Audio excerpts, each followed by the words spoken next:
YCP శ్రేణులు ఇటీవల చేస్తున్న రచ్చ రాష్ట్ర రాజకీయాలలో కొత్త చర్చకి దారితీస్తోంది.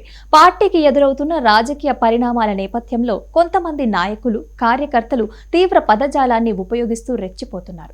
బహిరంగ సభలు, సోషల్ మీడియా వేదికల మీద రప్ప వంటి నినాదాలు వినిపించటం, జగన్ ఫ్లెక్సీలకి రక్తాభిషేకాలు చేయటం వంటి చర్యలు ప్రజలలో ఆందోళన కలిగిస్తున్నాయి.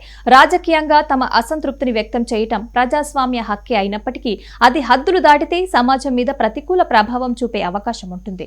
రక్తాభిషేకాలు, తీవ్ర నినాదాలు వంటి చర్యలు రాజకీయ ఉద్రిక్తతని మరింత పెంచడమే కాకుండా ఘర్షణలకి దారితీస్తాయి. మరొక వైపు వైసీపీ శ్రేణులు తమ నాయకత్వం మీద నమ్మకం, అభిమానాన్ని చూపించేందుకే ఇలాంటి చర్యలు చేస్తున్నామని చెప్తున్నారు.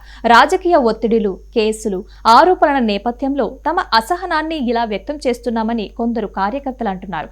అయితే ఈ తరహా చర్యలు పార్టీ ప్రతిష్టకి మేలు చేస్తాయా లేక నష్టం కలిగిస్తాయా అన్న ప్రశ్నలు తలెత్తుతున్నాయి. ప్రజాస్వామ్యంలో రాజకీయ పార్టీలు శాంతియుత మార్గాలలో తమ నిరసనని వ్యక్తం చేయటం అత్యంత కీలకం. ఉద్రిక్తతలు, హింసాత్మక సంకేతాలు సమాజంలో భయాన్ని, అస్థిరతని పెంచుతాయి. అందుకే అన్ని రాజకీయ పార్టీలు, ముఖ్యంగా వైసీపీ నాయకత్వం తమ శ్రేణులని నియంత్రిస్తూ బాధ్యతాయుత రాజకీయ ప్రవర్తనకి దారి చూపాల్సిన అవసరం ఉందన్న అభిప్రాయం బలంగా వినిపిస్తోంది.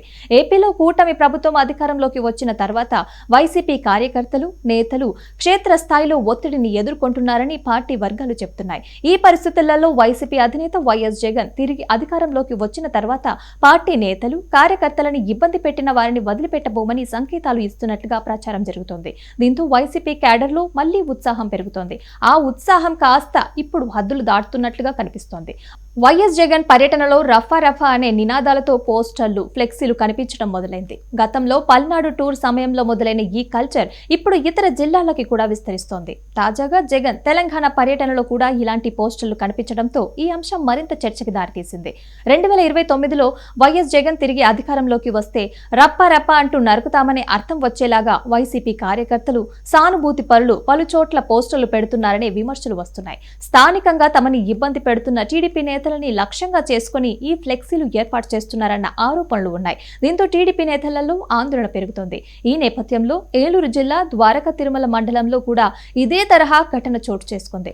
రామసింగవరంలో ఏర్పాటు చేసిన రప్ప ఫ్లెక్సీ మీద టీడీపీ నేతలు పోలీసులకు ఫిర్యాదు చేశారు. ఫిర్యాదు అందుకున్న పోలీసులు వెంటనే రంగంలోకి దిగారు. 2029 ఎన్నికలలో 88 మ్యాజిక్ ఫిగర్ దాటగానే గంగమ్మ జాతరలో వేట తలను నరికినట్లుగా రప్ప నరుకుతామని ఒక్కొక్కడిని అంటూ ఉన్న ఫ్లెక్సీ నిర్వాహకుల మీద కేసు నమోదు చేశారు. ఈ ఫ్లెక్సీ ఏర్పాటు చేసిన 6 వ్యక్తులతో పాటు దాన్ని ప్రింట్ చేసిన రాయల్ ఫ్లెక్సీ షాప్ మీద పోలీసులు కేసు పెట్టారు. షాప్ ని సీజ్ చేశారు. అదేవిధంగా మిగతా జిల్లాలలో కూడా వివాదాస్పద ఫ్లెక్సీలు పెట్టిన వారి మీద కేసులు నమోదు చేస్తున్నారు.